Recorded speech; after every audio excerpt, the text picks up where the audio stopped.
Alors, je vous propose ensuite de rejoindre Jean-Karim Fall, notre confrère de RFI. Jean-Karim Fall, bonjour. Vous avez été longtemps le correspondant de Radio France Internationale en Afrique de l'Ouest. Vous connaissez bien le Niger. Tout d'abord, Jean-Karim, est-ce que vous pouvez nous dire quelles sont les dernières informations que vous avez en provenance de Niamey ? Écoutez, pour le moment, la situation est très confuse à Niamey. Les tirs autour et dans la présidence sont cessés depuis 1 heure environ. Alors, les rues de la capitale sont désertes, bien entendu. Il y a des mouvements de troupes autour des principales casernes de la capitale, mais tout cela se déroule dans le calme. On ne peut pas parler de combats de rue, de factions qui se tirent dessus. Alors, il est impossible d'avoir des informations crédibles sur les auteurs de ce coup de force. Tout a commencé il y a environ 6 heures. Le président Mamadou Tandja était en train de présider un conseil des ministres et c'est à ce moment précis, donc en pleine réunion, que les mutins ont déclenché leur opération. Il y a eu pendant plusieurs heures des échanges de tirs à l'intérieur de l'enceinte de la présidence. Visiblement, des éléments loyalistes de la garde présidentielle ont tenté de repousser les mutins.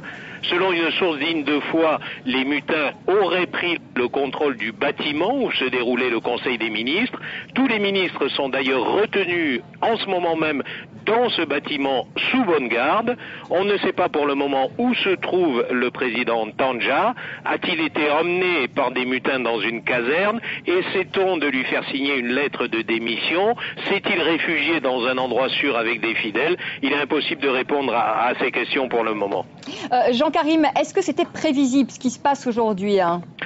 Écoutez, prévisible, il est difficile de se répondre à cette question. Ce que l'on sait et ce que vos téléspectateurs savent, c'est que la situation politique s'était dégradée au Niger depuis que le président Mamadou Tandja avait décidé de modifier la constitution pour rester au pouvoir. Le Niger était isolé sur la scène africaine. Le Niger avait été par exemple suspendu de la CEDEAO, la communauté économique des États de l'Afrique de l'Ouest.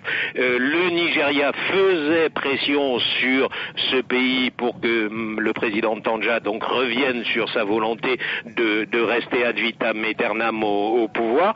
Donc effectivement, la situation politique s'était considérablement dégradée. Ceci explique peut-être ce qui est en train de se dérouler en ce moment. Jean-Karim, rapidement, dernière question. Le président Tandja a modifié la Constitution en août dernier. À ce moment-là, l'armée n'a pas bougé. Qu'est-ce qui expliquerait qu'aujourd'hui, il pourrait y avoir une volte-face de l'armée ou en tout cas d'une partie de l'armée? Écoutez, l'armée n'avait pas bougé, mais certains militaires avaient fait part de leur mécontentement.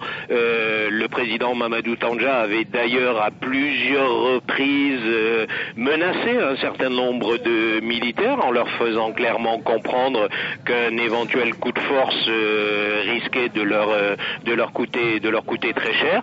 Écoutez, je pense, et là encore il est difficile de répondre à cette question, mais je pense que les militaires ont peut-être joué sur l'isolement croissant du régime pour se dire que c'était peut-être le bon moment pour passer à l'action. Merci beaucoup Jean-Karim Fall, merci beaucoup d'avoir été avec nous, merci pour cette analyse.